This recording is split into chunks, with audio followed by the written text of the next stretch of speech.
Buenas tardes, profesor. Mi nombre es Diego Figueroa y junto a mi compañero Manuel Saavedra hoy realizaremos una pequeña síntesis y posterior análisis reflexivo sobre los temas tratados en la Jornada de Formación en Derechos Humanos, Desafíos en la Sociedad Contemporánea.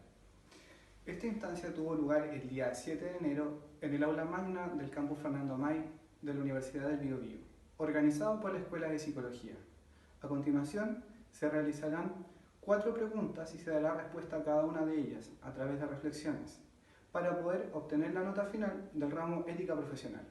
Vamos con la primera pregunta. Número 1. Realiza una descripción de los puntos abordados en la mesa ciudadana.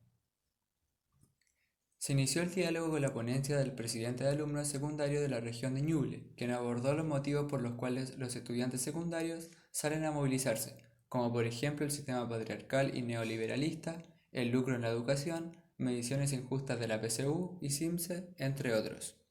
Se proponen algunas medidas para tomar cartas en el asunto, organizar asambleas o conversatorios tanto dentro como fuera de la comunidad educativa, responder a las peticiones básicas realizadas por la ciudadanía, avanzar a través de la educación popular y con conciencia de clase a sectores marginales y rurales, y señalar responsables por la violenta represión utilizada durante las manifestaciones.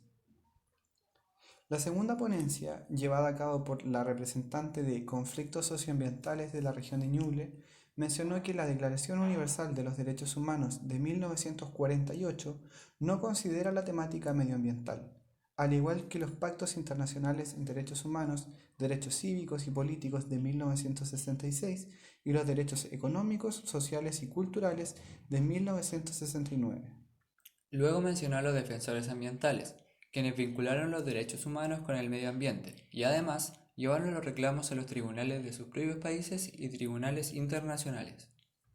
Finalmente presenta la Coordinadora Ñuble Sustentable, conformada por 26 organizaciones socioambientales en donde se recogen inquietudes regionales. La tercera ponencia estuvo a cargo de María Fernanda, presidenta de la Coordinadora Feminista de la región de Ñuble, en donde se mencionaron los procesos de acompañamientos a las mujeres en casos de violencia, primitivos y negligentes desde el punto de vista de la psicología. Las mujeres que son violentadas asisten a terapia breve y si éstas no presentan mejorías considerables, se derivan a terapias grupales en donde las mismas compañeras se transforman en coterapeutas. La región de Ñuble tiene una deuda histórica con las mujeres. La cuarta y última ponencia fue realizada por la representante de la coordinadora Movimiento No Más AFP en la región de Ñuble, quien menciona que el día 28 de noviembre de 2016 se presentó una propuesta al gobierno de Bachelet para cambiar el sistema de pensiones. Sin embargo, no obtuvieron respuesta. También se establecieron los principios de la seguridad social con la que deberían contar estos sistemas de pensiones, los cuales son universalidad, solidaridad, unidad, igualdad, integridad de los beneficios, mejoras en los beneficios, eficacia de los beneficios, participación social, preferencia de recursos, autogestión y autofinanciamiento. Por último, se explicó el funcionamiento del actual sistema de capitalización individual chileno y el funcionamiento del sistema solidario de reparto. Con respecto a este último, se declara que si se implementara, el Estado no tendría que gastar más de lo que gasta actualmente para entregar pensiones dignas, porque el dinero que hoy sirve para sostener a las AFPs ahora iría a los pensionados y a un mejor fondo de reserva. Número 2. Realice un análisis de uno de los problemas expuestos a la mesa ciudadana utilizando para ello la bibliografía asignada. El surgimiento de la Coordinadora Nacional No Más AFP es un síntoma de un descontento social de base. El discurso con el que fue presentado el sistema decía que aspiraba a cumplir principios de seguridad social, tales como ser solidario y universal. Cuestiones que fueron quedando en el olvido, porque el sistema demostró ser ineficiente y desigual. Pero ¿por qué permitir que siga estando? La respuesta radica en la historia, ya que si bien el sistema fue impuesto por las armas, su validación vino a través de dos hitos relevantes. Primero, la consagración constitucional en 1980 y segundo, su posterior consolidación en los gobiernos de Concertación y Chile Vamos. Bajo esa perspectiva, el sistema logró posicionarse fuertemente. Nadie en más de 30 años se atrevió a cuestionarlo con la vehemencia necesaria, quizá porque las nuevas generaciones tenían al sistema como una verdad absoluta, presente en la realidad casi desde siempre. Se podría decir que la gente comenzó a cuestionarse lo incuestionable hasta ese momento y lo hizo con bases.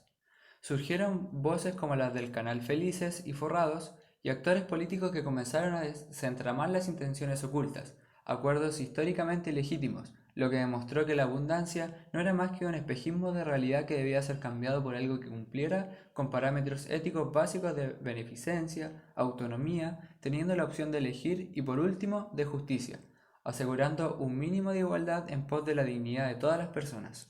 En síntesis, se tenía la información para fundar el descontento, solo bastaba hacerla llegar a las masas, y ahí las nuevas tecnologías fueron cruciales, pues permitieron movilizar a las personas en amplias convocatorias a nivel nacional y juntar la fuerza necesaria para romper el pacto social, anular el consentimiento, tal como diría Foucault, el poder se suicidó a sí mismo al intentar coartar las libertades de la población. Perdió autoridad y virtualmente quedó sin nadie a quien oprimir ni culpar más que a ellos mismos. Estamos en guerra, contra un enemigo poderoso e implacable que no tiene respeto por nada ni nadie. Ese enemigo poderoso no era nada menos que el pueblo, decepcionado y que en su propia interpretación dejó de someterse a la dominación, dinamitando un montón de verdades y dogmas. Número 3. Realiza una reflexión grupal en torno a la conferencia central y vincule su reflexión a la bibliografía asignada. En primer lugar, se plantea la diada entre violencia y poder. El segundo punto habla sobre la violencia y terrorismo de Estado. Clausewitz plantea que el Estado ejerce violencia política, no para quebrantar físicamente al adversario, sino para quebrantar su voluntad. Se define el terrorismo de Estado como el uso por el mismo estado de violencia, represión y terrorismo para conseguir sus fines domésticos e internacionales. Por último, se habla de la violencia política ejercida hacia la mujer. Se consideran aspectos históricos en donde se dañó sistemáticamente su dignidad, únicamente por su sexo. Además, se integran en este apartado el impacto de los derechos humanos. Hoy las mujeres son conscientes de las injusticias que el sistema neoliberal y patriarcal ha normalizado. Foucault planteaba que todo saber o conocimiento implica poder. Por esto, quienes establecen lo que es verdad serán los que puedan acceder al conocimiento y por tanto al poder. Bajo la lógica capitalista, el conocimiento es un bien preciado puesto que con él se puede acceder al poder.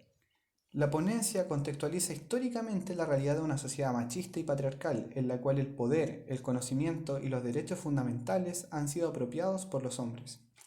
Donde existe poder, implícitamente hay también rebelión.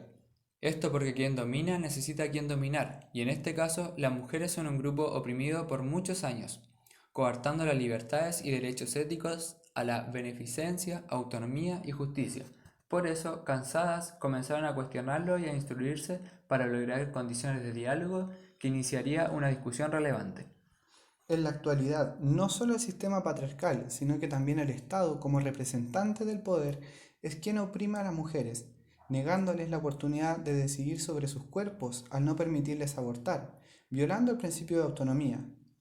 Por otra parte, se viola el principio de beneficencia, toda vez que la ministra de la Mujer y su ministerio permiten que se violen derechos a las mujeres y deciden callar. Y el principio de justicia, al aguantar que aún hoy existan diferencias salariales y en oportunidades entre hombres y mujeres. De esta forma, el poder se enfrenta con su opuesto para lograr un equilibrio, y las verdades impuestas por el poder son puestas en duda. Solo así existe el cambio. Número 4. Desde una posición ética y en coherencia con lo ya argumentados en los puntos anteriores, ¿qué demanda el actual contexto a la psicología? El criterio ético básico y fundamental es garantizar, promover y defender la dignidad humana, a través de los aspectos éticos básicos, los cuales corresponden a la beneficencia, justicia y autonomía, y los criterios éticos correspondientes para desempeñarse como profesional, los cuales corresponden a la confidencialidad, veracidad y fidelidad. La actualidad social del país demanda de psicólogos comprometidos con la ética que puedan hacer frente a situaciones en donde la profesión sea puesta en tela de juicio. La inestabilidad sociopolítica del país abre puertas a ambigüedades. En este sentido, los psicólogos debemos conocer y practicar los códigos de ética manteniendo una posición firme sobre el rol social que cumplimos.